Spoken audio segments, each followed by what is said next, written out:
Councilman Harden will not be here. Okay, 6 o'clock. We have a workshop we're going to get started. As you can see, the agenda of the workshop is broken up in a couple of different ways. Try and give you information on things that we can give you information on, discussion on other things. So the first thing we've got is the effect of Senate Bill 13 on the budget process. It's been quite a process that the legislature has gone through. So Will's going to try and explain this the best we can to understand it at this point. So go ahead, Will. Okay, this is the tax transparency bill that was signed into law this March. It requires notice to taxpayers and an additional public hearing if we propose a budget with a mill rate that exceeds the revenue neutral rate. The notice requirement, due to concerns from counties across the state, does not kick in until next year's budget process. The public hearing, which is in addition to the regular budget public hearing, is in effect this budget process. We would also have to adopt an ordinance or resolution at the revenue neutral rate hearing. So what's the revenue neutral rate? The revenue neutral rate is the mill rate that would levy the same total dollars as levied the previous budget year. So to calculate this rate, you can divide the total dollars levied in the previous year's budget by the new assessed valuation that we're going to get mid-year, and then multiply that by 1,000. The county clerk's office will send out our revenue neutral rate by June 15th of this year. If our mid-year assessed valuation has increased, the revenue neutral rate would be lower than our previous mill rate, and then the opposite's true. If our mid-year assessed valuation decreased, the revenue neutral rate would be higher than our previous mill rate. If we propose a budget with a mill rate that exceeds the revenue neutral rate, the budget calendar would change. We would have to notify the county clerk of our intent to exceed the revenue neutral rate by July 20th. The revenue neutral rate public hearing that we would be required to have would have to happen between August 20th and September 20th. And at the revenue neutral rate public hearing, we would have to adopt an ordinance or resolution to exceed the revenue neutral rate. And it has to be done at that hearing. It couldn't be done later. Then we would have to submit our budget to the county clerk by October 1st. If we do not exceed the revenue neutral rate and don't propose to do that, then it would be the normal timing that we've had, well, for at least the last 13 years, where the budget's due by August 25th. The state's Division of Accounts and Reports annually holds budget workshops. This year, the presenter suggested that every city hold the revenue neutral rate public hearing to avoid the potential of having to refund tax dollars in the case of that the revenue neutral rate was exceeded. So that was their suggestion, because if you exceed the revenue neutral rate but you don't have the public hearing and pass the ordinance or resolution, then you have to pay back everybody that you taxed too much, which is even if you overtax them by a penny of what the previous would have been. Okay. This year, the department heads are already working on their 2022 proposed budgets, so we'll be ready when the county sends out the revenue neutral rate on June 15th. And once we receive all that information from the county, which will also have our new assessed valuation, we'll go over that with the council on the council meeting on June 28th. So that's what I've got, and hopefully it made a little bit of sense. It's actually fairly complicated, as you can tell how Will was describing it to us. Until we truly have figures to truly show you, I think it really is hard to understand. So hopefully by the June 28th, we'll have figures to break down and show you what all this legislation that has been done to us. I know this just says informational, but can we ask a question? Sure. Will, do you know, let's say, how would this have affected us over the past 5 years? Would it have affected us at all, or would we have had to pay back some stuff? Or So I didn't look at how it would have affected us, but basically what it limits us, it doesn't allow us to capture new growth.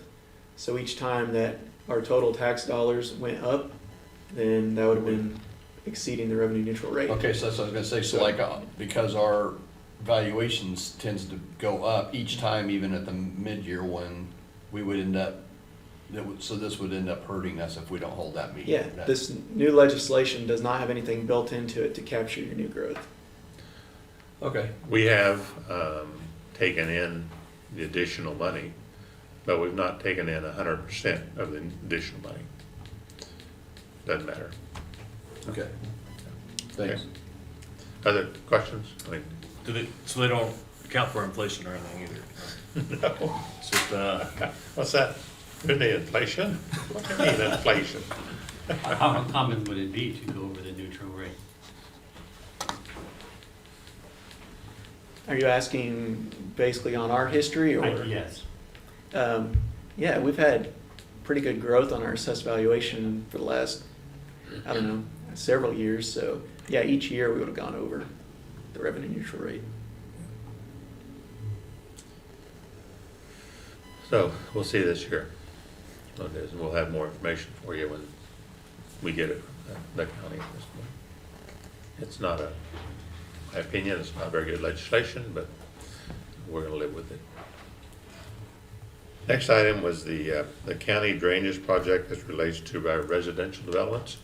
For years, I don't know if you ever heard of D21. That's the name of what's happened for the drainage out in the west side of town, where additional developments to do. Well, Will's put up, we've got the last drawings from the county. County's been working on this for quite a while, or PC's been working on it for quite a while from the county. County is funding all of this part of it. To give you, I guess, reference, everybody will know where this is. This is the very edge of the country lakes up there. There's water that has come in from the north side that has been flooding the lakes a little bit and raising the water. So what they're looking at doing is wanting to run a concrete, I don't know how wide it is, 6 foot or whether, down that would then take the water and dump it into that lake right there. From there then,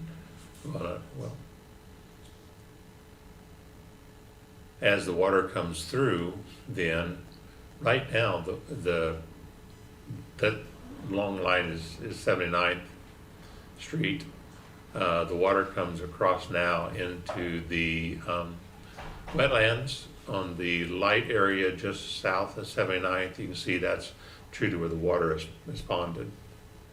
With this new alignment, there will be a box culvert that comes across there and now push the water to the west and then push it into the other lighter colored blue, which will let us fill in the light colored where the old water is, and then down through there. This is showing as a straight line, but it's so that it can be done with ponds all the way through there if we want to.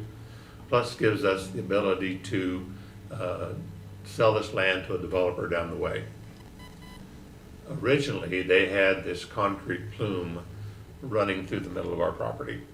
We'd had a concrete plume running through the middle of the property, which truly would have just taken the property out of any development ability. From there then, as you can see, the color changes. That's where it goes out of our property onto the rest of the property there. That's a concrete plume in the green, and then another pond, and then another concrete plume at the end. So this is what's been proposed, what we're proposing. The county is, or the PC is getting costing for this as to what it costs, so it can be presented to see where we want to go from that with this property itself. That's really the alignment. This would allow for, you might go back up to the other development to the west, which is the Dugan property. They've had a preliminary plat filed for years to go ahead and extend Country Lakes, is what they've done. This, and they could not do it until the drainage truly was taken care of.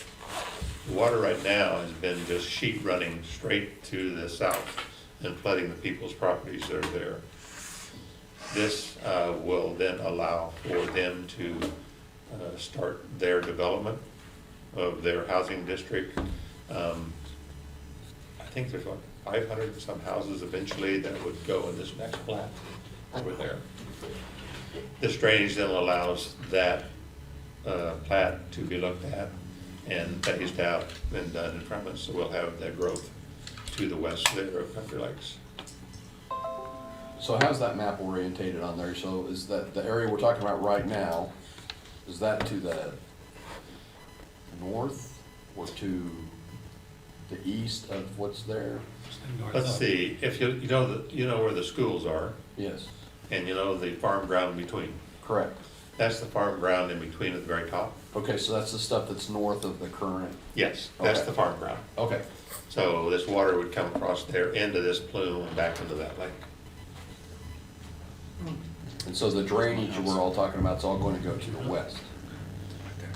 No, the drainage stream is all gonna come into these, into that pond, from that pond into the other ponds that we'll build on down, as you go on down. The developer will be required to build ponds too, I mean, once their development's there. This is what's been proposing to take care of the water that's truly running in now. Is this draining it all south? With The which map is north is up. Yeah. Okay, oh, Yeah, This that's, is Country the map Lakes. shows north and south and east and west. Okay, so the Greater map is north, okay, so that, The road along the bottom of 79th Street. Yes, and Meridian's right here. Yeah, Meridian's way over there, and there's 79. I think right now there's like two pumps right there, right? Pumping it underneath the road. There's one Over pump towards over the there Creek line. that truly pumps Pump down the lakes Go if it gets west. too high, and that pump truly is actually being pumped to Meridian. We've allowed them to pump our water on our land if it gets too big. This'll remedy all that, take care of all that, so that'll never happen, that won't happen any longer. how far south does that end up running? Oh, the far south, what is that? 87. 90-something. Just at 87? I don't know what that street is through there. I think it's 87. 87, okay.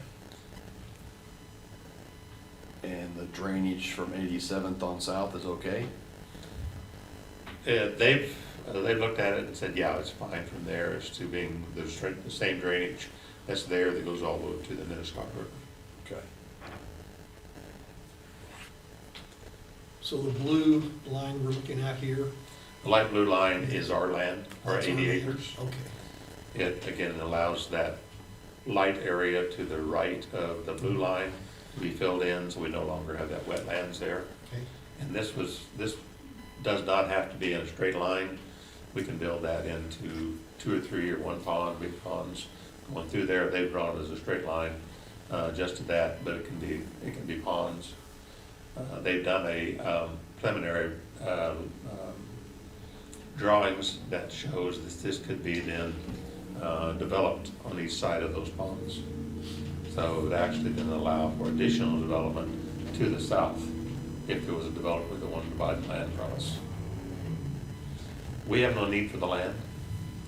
The only need we have the land is to solve the drainage problem so that the other housing can be built. That's kind of where we are. That's why we've had it all these years. There's no, it's the farm lease we've got on it at $50 an acre. We're making almost a zip off of it, $3,000. But we've been holding that to try and get the development onto the west. This will solve that problem of development to the west. and I'm retracing old steps, but I think what Steve just said, the land and the drainage that exists to the south of that, that's already a natural drainage system, we're not going to overwhelm that. That's natural, but they will build the concrete plumes and the other pond. So that's why they won't be overwhelmed, because they are building those concrete plumes. That's part of the whole part of it, which what we become responsible for will be the light blue where our ponds are. The rest of it is county. The county becomes responsible for all the rest of it. We don't have a cost, they're trying to cost it out now at this point, what it may be. So, you'll get that at a later date coming in, we'll see what the cost is. So property west of Country Lakes, is that where you said possibly 500 homes would be? Yeah, Is that the same the developer? preliminary plat they've had for years, which would take in effect after Country Lake was developed. And Country Lake is as we know, the roads and everything is in, and they're selling lots over in Country Lakes just really fast. So this will allow it to go on west then. That the same developer as Country Lakes or different? Same owner, same developer, yeah. Dugans are the ones that own the land, and Paul Kelsey is the developer that's developed all of it. They're aware, we haven't got a final commitment from them, waiting on this to get a final commitment if they want to go further to finally do their development. They're the ones that helped to push this far with the county to try and get this done so they can develop. And when they built last time, they requested an annexation, so this would probably be the same thing, right? Same way, that they want utilities, they'll Yeah. have to be annexed, yeah. Okay. And it'll go through our planning commission and all the plating and everything will go through the planning commission. Yeah. Okay, other questions or anything? There'll be more that'll come to you. Item C is the assisted living facility. That is still on the driving board. With all of the COVID they've had to pull back to take care of their other assisted living centers and their nursing homes. They've been in contact with us and said, we're still a go. We're working on designs, and we'll be presenting that to you here at a later date. So I'm gonna let you know that's still alive, it's not dead. We can't tell you who it is because they've said we don't want information to be distributed, which comes a lot of times when we're talking to people about development. They don't want anything until they're truly ready themselves. Which is what the next one is. That's item D, the development of the large parcel on Grand. Everyone knows where the big open field is on Grand by the Methodist Church, that area there. That has changed hands. The owners, again, we cannot tell you who they are. We can tell you we've had discussions with them for looking at a commercial and residential development. That's all we can tell you at this point. And so once they let us tell you, we'll have the breakdown of what they're doing, planning and so on and so forth. Was that all owned by one, or the Methodist Church still owns some of that? They, I understand, have purchased the Methodist Church's lot. E, boards and committee restructure. We've been looking at all our committees. With COVID, it's been a problem truly getting volunteers to make things work better and to be able to have meetings. We're looking at the structure of all our committees out there. That's basically all the committees that the city itself is involved with. We're probably looking at numbers of people on committees, when they meet, and that whole breakdown. So you may hear more of that as we send information out to all the committees as far as what the changes are, because it'll have to come to council for changes in the ordinances and that type of thing. So we are looking at trying to restructure all of the committees to make it more efficient and work better in the city. Right now, they've not been able to meet because of the COVID problems out there in person. We have been meeting kind of on Zoom and email and that type of thing. Okay, discussion items. We don't want to move too fast. We got an hour to cover, not kill. Insurance requirements for the facility rentals. Will or Angie, who's got that one? So right now we've got some different insurance requirements for facility rentals. Some of them have been kind of an impediment to people that want to rent, say the community building for a wedding anniversary or even a wedding reception where they want to have consumption of CMB or alcoholic liquor. So when they go to try to get insurance, they're looking it up, it's costing them maybe $250 to get insurance for a 2 or 3 hour gathering, or maybe longer depending on what the event is. But some of those have been a frustration for those who've been trying to rent. And we do see a difference between somebody that's renting and having a gathering where they're just having a consumption of alcoholic liquor or CMB versus someone who's hosting at, say at Plugins Carpenter, hosting a large softball or baseball tournament where they're actually bringing a bunch of teams in and making money. And so I would put up there for discussion, removing the insurance requirement for small gatherings where we have the current requirement on the application for gatherings for that also include consumption of CMB and alcoholic liquor.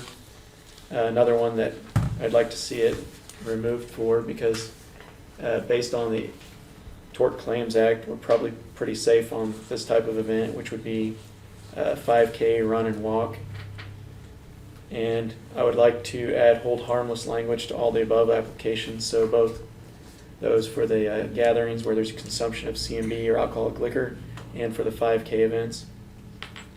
I would like to keep insurance requirements for the large athletic tournaments, like I mentioned, where somebody's renting out facilities for softball or baseball, primarily Plugins Carpenters, where that's going to be. And then also we have in our code insurance requirement for somebody that wants to put out the inflatable equipment, like the large bounce houses or inflatable obstacle courses. So I would like to see that insurance requirement retained. So that's up for discussion, and I'd like to see what everybody's thoughts are on those. Right now, if you want to have a birthday party over at the activity center, it's going to cost you $300 for insurance, which is really not very friendly. So that's what Will's kind of talking about with some of these small gatherings that people have had to come up with insurance coverage to cover in there. And the same thing on other ones, larger gatherings we can see, but the smaller ones are really hitting people. So what do other towns do? You guys know what other cities do? I've not reached out to other cities on it. Okay.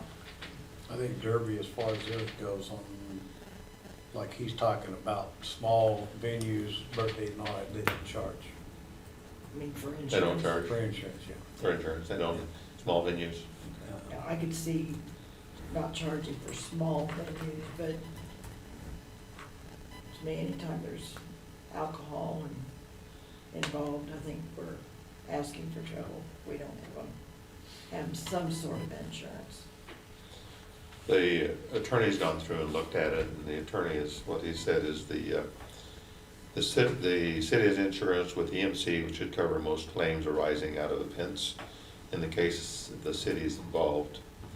In addition, the city is covered by the state Tort Claims Act, which limits the city's damage any of the claims that are otherwise covered by insurance. So I think there's $500,000 in the Tort Claims Act, I think is what that is. So he's saying we have insurance up to a certain amount, which again comes along with some of these small ones. Well, we've had, over a year now, we've had a lot of venues, all small and all that, we've never had an issue. We've never had any issues of claims filed on anything that I know. That's what, yes. I can't remember a claim filed by any venue at this point, and staff and everything. And you're talking about incorporating some sort of hold harmless language? Yes. So that would just further protect us against anything that, I mean, it's kind of a remote possibility, I think too, that someone would stub their toe and sue the city for it if they, I guess anything's possible, but. Yeah, never know. But when they sign the agreement and the hold harmless, they're truly agreeing to hold the city harmless from any of that type of situation out there. Never stops lawsuits, as we know, but at least it's one more thing that covers the city on the hold harmless. Right. That makes sense to me. Question that pops in my head is we keep using the word small.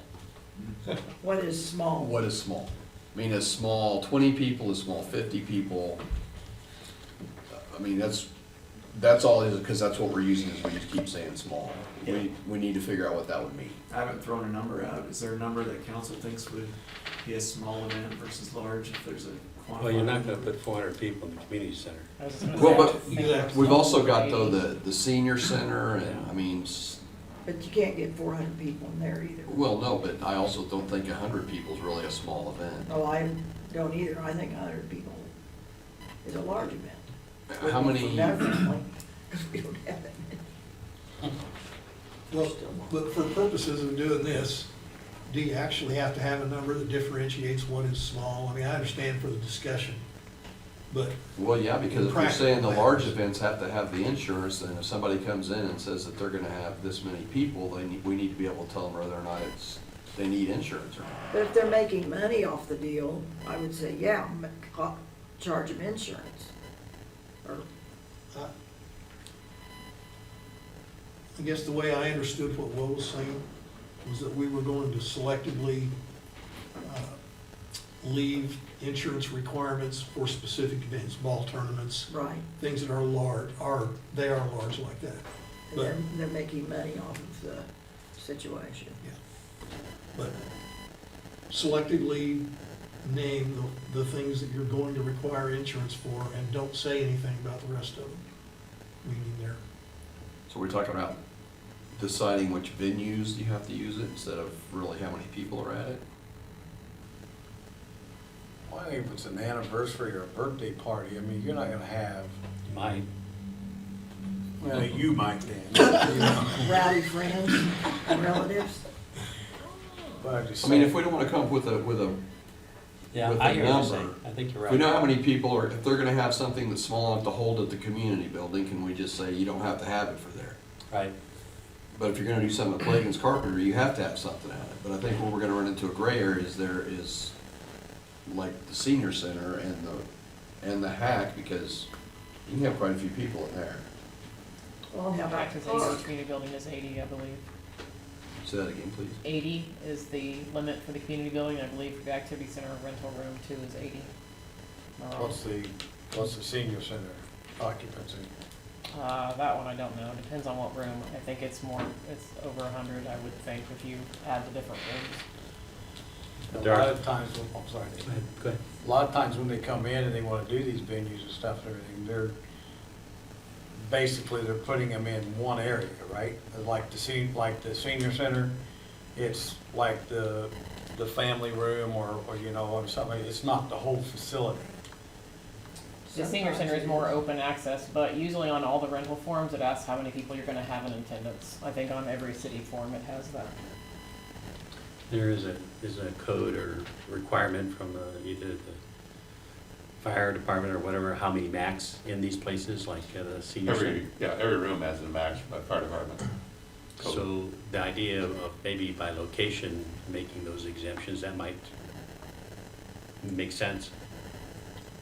Saying maybe community center, senior center, or other places are exempt. Or What could you, about the or could you park? pick a number out of the air and not get hung up on small and large? See, that's what I'm saying, we need Yeah, something. we need 250 or definite- less don't require insurance. Whether that's large or small or medium to. And again, if you use activity center, you can't get that many in there. Right, that's what I mean. So So what if, you get 100 in the activity center, so is 100 a small event at the activity center? Didn't you say the activity center will only hold 80? You could put 80 people in there with tables and chairs. So if you don't want to sit and it's standing room only, you can put 100 people in the room. I've done that. And I believe the rental room of the senior center has two different sizes. It's probably 160 standing, but not with tables and chairs. And there's different, on the lines from fire code, it lists it out that way. I'm involved in one that's being done at Britannica. There was 400 invitations sent out. They require no insurance at all. Britannica does not. And there's alcohol being done, so they require no insurance. There's a facility rental fee, but you don't have to have insurance at all.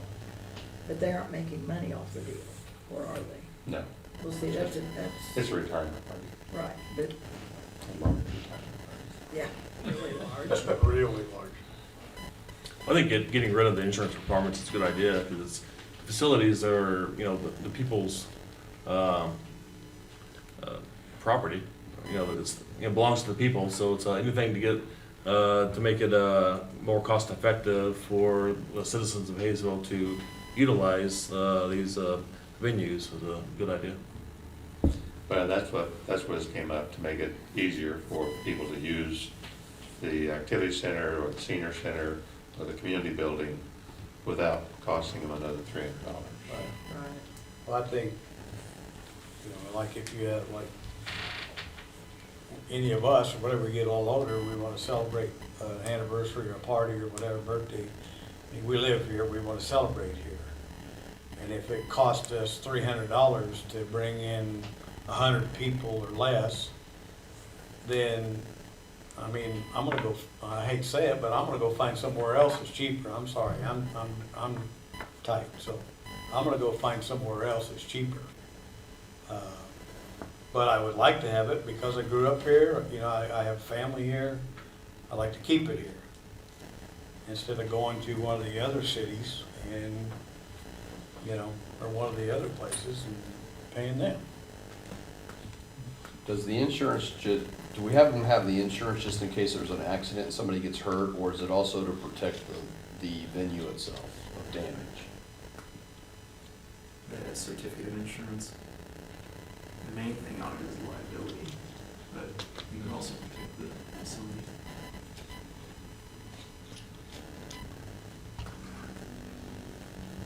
We're not asking for hey, we're just wanting ideas, what you're thinking. We'll come back with something, what's your ideas? I was wondering is what if we went ahead and did away with the liability insurance, but added a deposit to it, and if nothing happened, they get their deposit back. We've already got deposits. Yeah, they in already there. say a deposit. But like, A higher deposit? yeah, most honestly, I'm just thinking about adding to the deposit a little bit if there's alcohol involved, or if it's a bigger event. Which again, bigger, we'd have to figure out a number or how you decide that. Yeah. Sliding scale. Or it may come down to what we say by where we're having it, activity center or the others, because that's truly a small limited number anyway. After that, when we're talking about ball fields or the others, that becomes a large event when you're talking about ball fields. That's the thing where we need the insurance coverage more than anything. Like the Gold Star that's gonna be at the senior center, how many people? Oh, I don't know what they've had, and they've had 80 in the past or something, 70, 80. Because they're using two of the rooms, aren't they? Yeah. At least. And the kitchen, I think, probably too. Other information, other thoughts there? Okay, we've got, you guys got information, or enough information to put something together? I see nods up there. I think keeping it simple is better, so. River Forest HOA, everybody, I think, got one, whether you were reading it or not here a month or two ago, from the HOA on the traffic calming that was done in Andover, and one that was done on lake maintenance has been done. So Chief has got some information. I've already gone over information with Mr. Dinner previously, what we had and shown. So Chief's gonna do more presentation so you can see what truly has been done. Go, Chief. So, just a real quick presentation. I'll try not to take too long because we've got another meeting to do after this one. So, what is traffic calming? Just basically, it's the deliberate slowing of traffic in residential areas by building speed bumps or other obstructions known as traffic calming measures. It doesn't have to necessarily be speed bumps. It can also be the curvature in the road and things like that is some of the methods that we've used in other places around town. Current methods for addressing speed issues, you can see up here. The normal things that we would have: running increased patrols in the area, running radar, running LiDAR, both of those things. Putting our speed trailer out there that we have out there for awareness, so that people are a little more aware of their speeds as they drive by. Additional speed limit signs have also been placed. In particular in River Forest, we have done that. We've placed additional speed limit signs over there. I'd remind everybody of the speed limit. Through their information, we had the additional suggestion of possibly adding speed bumps, speed humps, or speed tables in certain areas. Currently, the only locations in the city that have speed bumps are on private property. They are not city streets. Those private property areas are not maintained by the city. We went ahead and reviewed all the suggestions. We talked to some other cities that have some of these measures in place just to kind of see what they do and try to get an idea of some best practices. So we've come up with the following information for that. So to request traffic calming, what we'd ask is a neighborhood or an HOA would have to request a speed hump. They'd have to have neighborhood support. We can't have one or two people that want this thing and nobody else wants it. We're looking for at least 75% of approval from the affected residents. Funding for the traffic calming measure would come from the residents. It would not be something that we'd pay for right off. Everything must be submitted to the city for review and data collection. Final approval will be made by the city to make sure it meets requirements. So a little bit about our criteria as a city for looking into these things and deciding what we would consider an area that would be in need of this. Paved streets only, 75% of the frontage must be residential. We wouldn't want to put this in a business area. Vertical curbs are best, rollover curbs may be possible at discretion of the city. Posted limits, which all of our residentials are 20, so they'd have to be 20 mile an hour or less. Speeds at which 85% of the traffic moving should be at least 7 miles an hour over the speed limit. And we'll look at the example of that in just a minute. The city chooses to provide the speed measurement device, so whether we use our radar trailer to collect data, whether we use something else to collect data, whether we use just the lines across the road to collect the data, we would be the ones that decide how that happens. Traffic volume should fall between 500 to 1,500 vehicles per day. Street segment has to be at least 550 feet long. The humps cannot be located within 150 feet of a stop sign or traffic control device, or within 15 to 20 feet of a driveway or alley, obviously for access issues. The street grade must be less than 8% with no site restrictions. That includes curves. Drainage cannot be compromised by the installation. We don't want pooling of water to make another hazard by doing this. And the Sedgwick County Fire Department must also support the installation because they've got to take those trucks through there sometimes quickly, and we want to make sure that they're okay with it. So, go ahead and switch.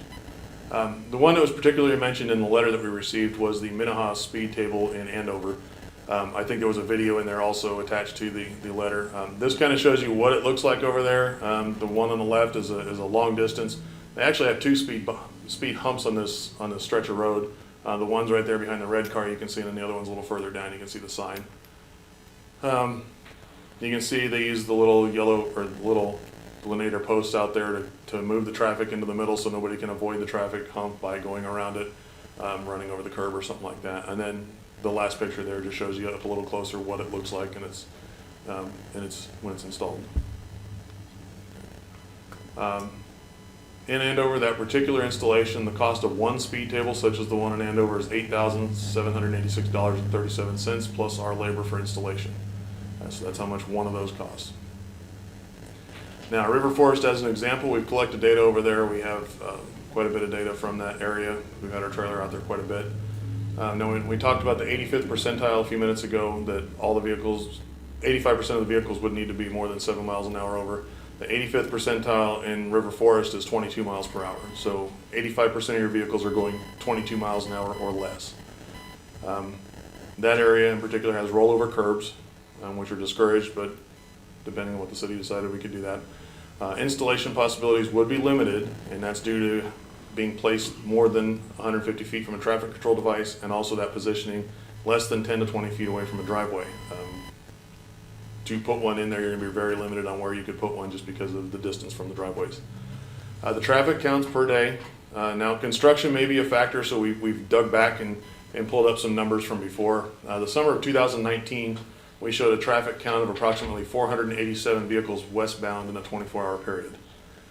So that's 487 back in 2019. May of 2021, we showed a traffic count of approximately 440 westbound vehicles in a 24-hour period. So again, we're measuring the westbound vehicles because that way we're not affected by the construction as much. So that's why we're measuring the westbound vehicles in this case. So you can see that the counts haven't really changed in the last 2 years, from 2019 to 2021. So that's kind of where the traffic counts are per day. That would be within the number of cars going through the area. If you doubled that, figured the same number when eastbound, potentially. When we didn't have the construction, we'd have to take more numbers later. But that number would be within that limit that we put on there. So I think that's it. Does anybody have any questions over speed tables, speed humps? Anything that I might be able to answer? Do you guys keep track of like what the fastest speed is across and stuff like that? So I mean, you can look to see do. that, you know, there's two idiots that went through there doing, you know, 40 to really throw everything off, or Yes. is that kind of what's happening in that area? Because I mean, if 85% of the people are doing 22 or less, that's, On the day that we mentioned on there, May 19th, we didn't have a vehicle that went more than 31. 31 was the maximum speed, and that was one car. I believe it was at about 6 o'clock at night. We can tell you what time it was too.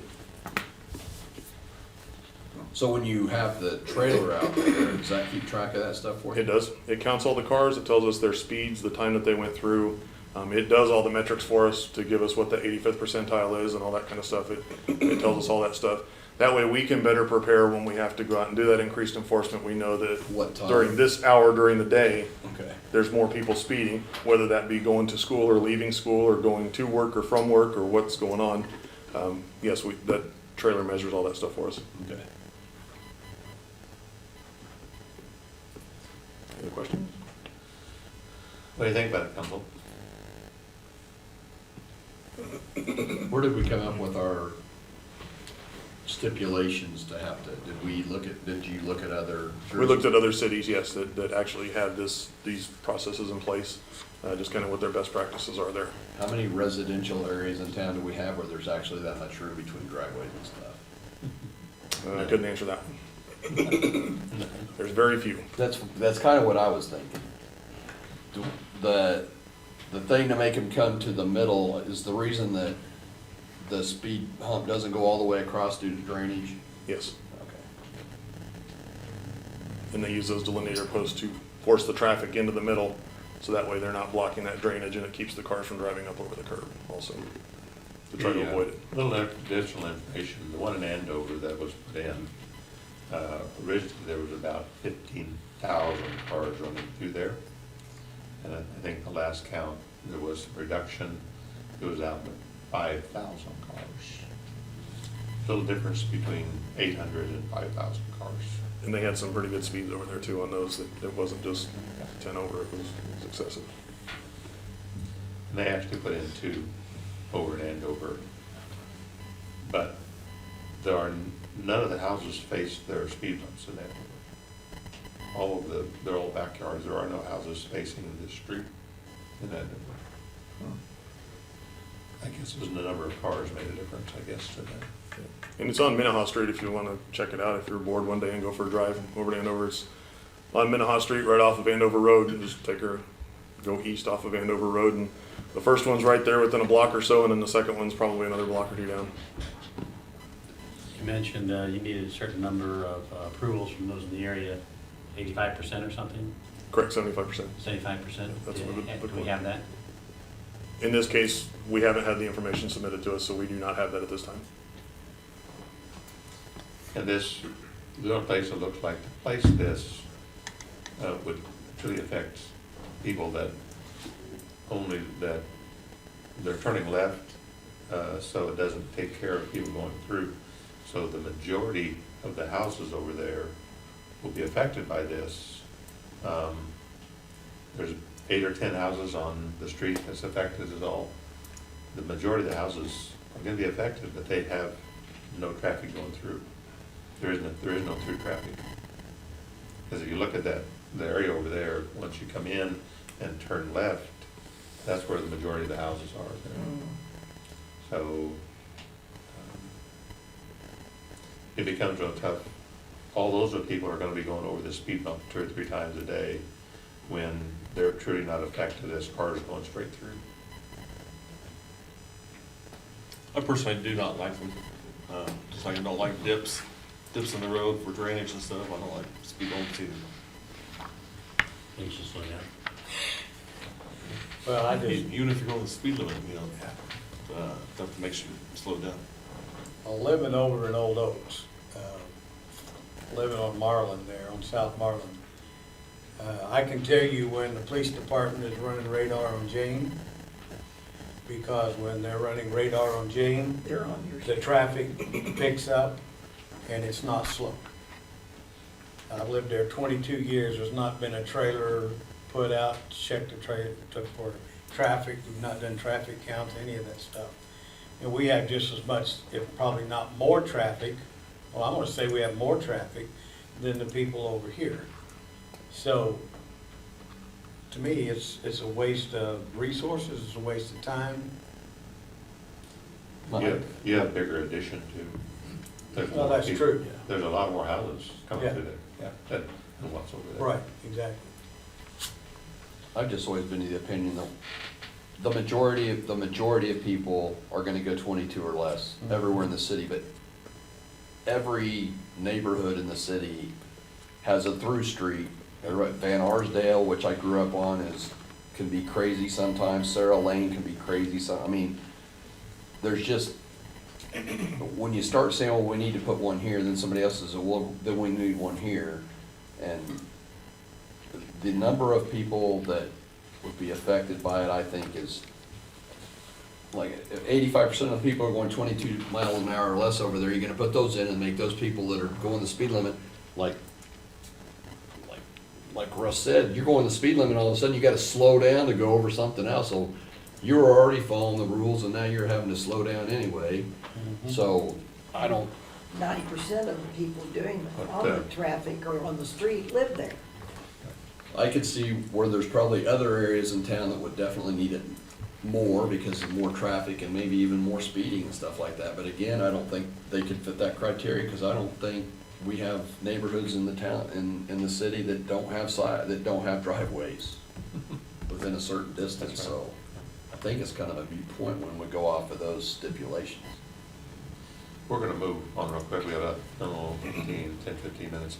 Lake maintenance is one of the other things they talked about over there. We brought out our own person and looked at them.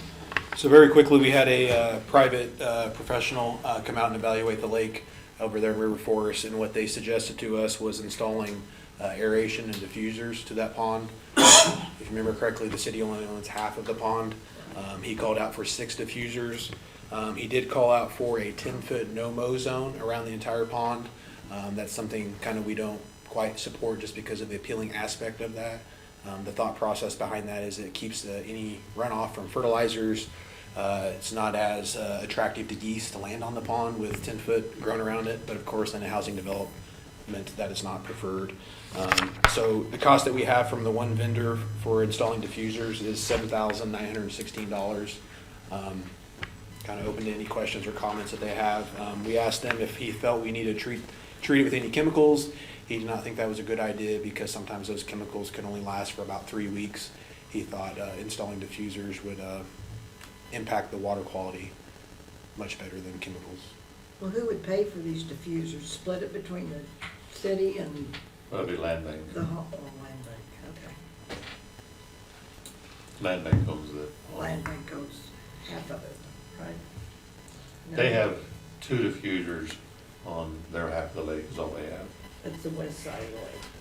On the west side. So what this report says is they're undermanned by at least 4 diffusers. If you look at the lake, we don't have any algae on our side, it's all on the other side, Yeah, so, because there's houses dumping into it, mhm. and because they don't have enough diffusers to take care of it. So we can go set 6 diffusers in ours, but there's nothing to diffuse. Another thing to remember is geese play a large factor in water quality in public waterways. I researched the last week that geese lay about 2 pounds of fecal matter per day. I've seen that water on that lake covered in geese where you almost can't see the water. So that's something that we have a hard time combating without the diffusers as well, so. One thing I know that when the Kansas State came down, they looked at Dorner and has put in 5 of the sterile carp. 50, 50? I think so. 50 is sterile carp. I'm guessing. You know, that's something I guess we could do. We could help with some sterile carp or something. But, putting diffusers in there, that there's nothing to diffuse at this point. Would a rock wrap on it help keep the geese out? I don't think so. I mean, he even mentioned that the no-mow zone would hopefully keep most of the geese out. But if geese want to lay, and they have a history, I used to live over there, they have a history since that development's been built to landing at that lake. We have that problem down at Dorner, where if you go golfing, you see geese all the time around golf courses. So I don't think a rock, I don't know if Yeah, we have a Southampton. rock wrap around the lake behind us, and I've seen geese so thick you could almost walk across the lake. Now lately, I haven't seen very many, so I don't know where they went, but, And that's kind of the challenge we battle, the Public Works is, these ponds are initially built to be detention ponds for stormwater runoff. They're not really designed to be recreational, but yes, we also understand they do back up to people's backyards and windows and things like that. Keeping time wise, residential driveways, we did that, we showed you last time what we talked about. We haven't anything else to present. We wanted to expand if there was any additional comments the council wanted to make about this residential driveway incentive program.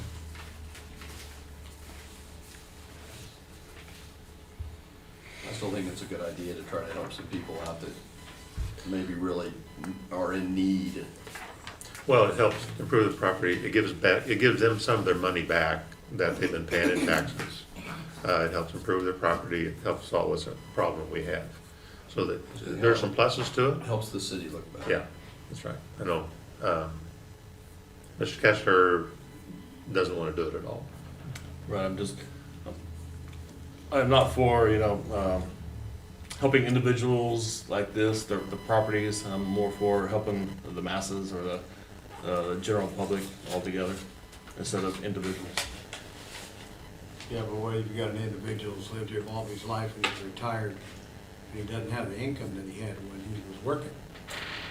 Should I put it in the, Do what? sorry. some folks I've heard from kind of torn on this. I would agree that we want to be wise in how we use our funding. But there are those who might need it, so if we had some type of stipulation that indicate how we're going to help or to what level, maybe if there's, I don't know how we word it, but maybe some kind of an income level, I think I could probably support that. Right now, I'm kind of leaning back away from that at this time. Before we talked about it, we talked about a cap on the cost. Yeah. There'll be a cap on it. Yeah, we did. Would it be,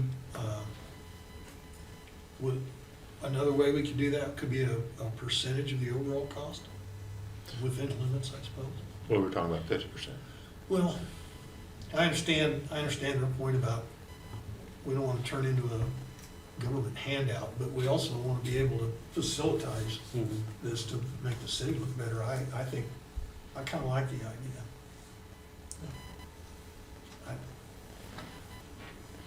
Getting into income requirements sometimes becomes problems Sure. because of what people disclose. And are we gonna require their tax returns to do it? I mean, so are we gonna take their word for it? Yeah, I don't think that's a good idea on that, it's kind of an example, but if there's some way we can identify more of the need, how we do that, I don't know.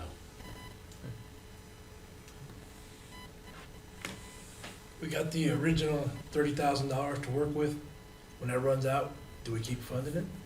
We go on an annual basis, Oh, annually. Annual basis. Annually. So we can actually get a lot of people covered that's out there. We're gonna jump into the American Rescue Plan.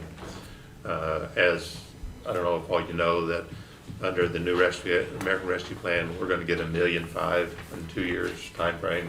We'll get $750,000 one year, another $750,000 another year. Staff has got some ideas of what to use the money for, so you might go over that, staff. We got 2 or 3 minutes. There's three main categories for like infrastructure, water, wastewater, and broadband. So we've talked about using some of the water aspect there to advance our water line replacement program, maybe do an extra one.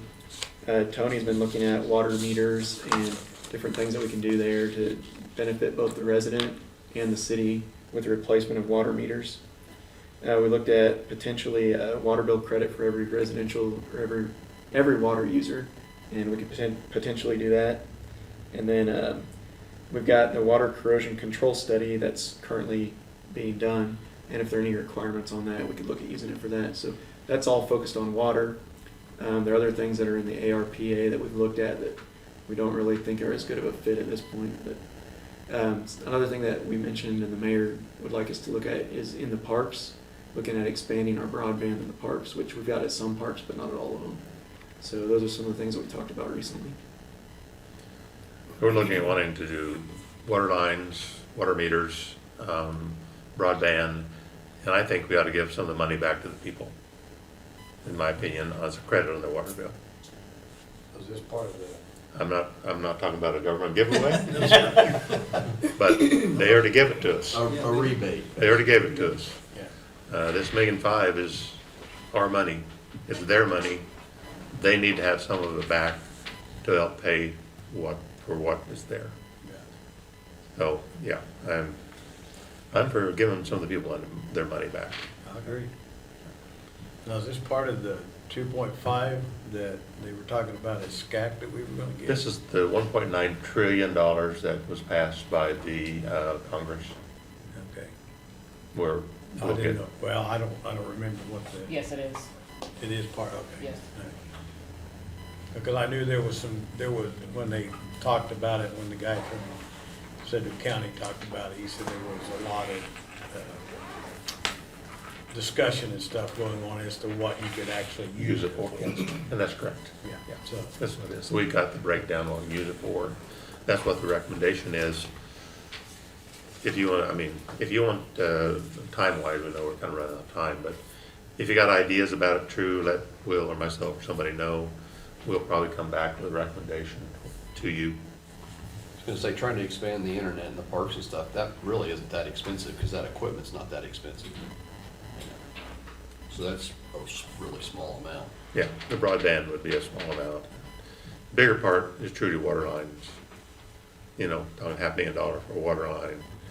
And these water meters, which they didn't get into what's happening, but the water meters we have now can be read without going people to people. But what's happened is these water meters have failed, and over 25% of our water meters are now having to be read manually. And talk about the amount of time that is eating up of our people. So the water meter replacement, I think we're talking about $1 million. But the savings over time would be huge. Tony can get into what these new meters do. They just do a huge amount of this stuff for us. That would be replacing everybody's meter again. At the rate that they are Failing. 25% of those meters have already failed. So it took 2 weeks for our people going out and reading water meters. And we already had the other. You cut me off? Okay, we gotta get cut off, go to the next meeting. Questions or anything comes up, let us know. Yeah, we'll take over. Quick bio